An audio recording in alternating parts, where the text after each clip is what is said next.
Bienvenue dans le studio de Dukascopy TV à Genève. J'ai le plaisir d'accueillir Nicolas Guerrero de la société International Affairs Consulting. Il nous entretiendra sur les revendications de la Russie concernant les ressources naturelles dans l'Arctique. Nicolas, bonjour. Quelles sont les zones qui sont réclamées par la Russie ?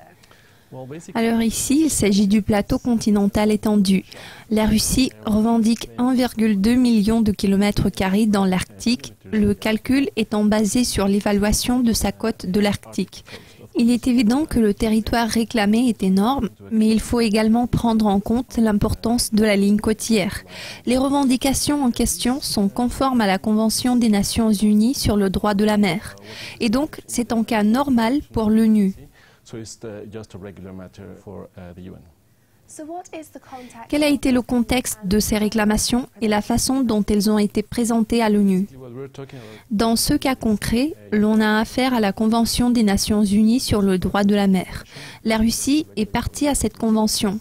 Cette convention fournit un cadre juridique à l'ensemble des problématiques liées à l'espace maritime.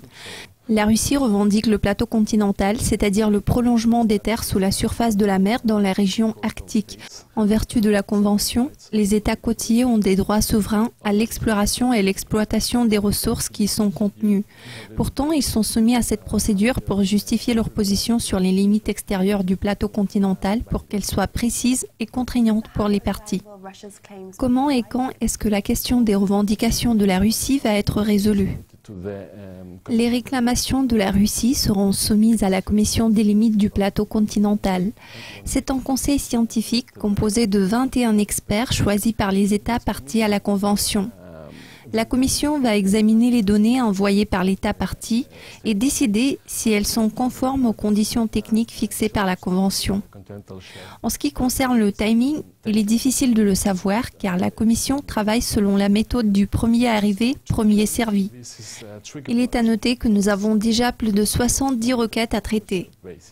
Pour ce qui est de la requête de la Russie, elle a été la dernière à venir. Par conséquent, elle ne sera pas examinée dans un proche avenir.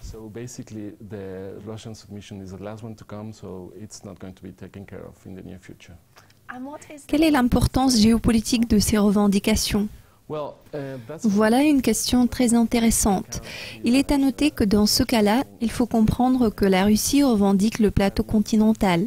Il s'agit uniquement du fond marin dans le sous-sol et pas de colonne d'eau au-dessus de cette zone. Il est toujours considéré comme une haute mer réglementée par la Convention. Nous ne parlons pas du passage maritime, mais des ressources minérales qui se trouvent dans le fond marin de l'Arctique, du pétrole et du gaz, peut-être même des ressources biologiques. La Russie fait donc un grand pas en avant afin de se réserver le droit exclusif aux ressources minérales qui s'y trouvent.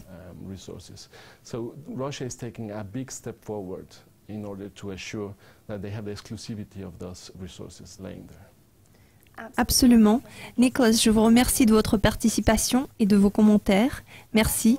Notre temps touche à sa fin. Restez à l'affût de nos mises à jour régulières sur Dukascopy TV. À très vite.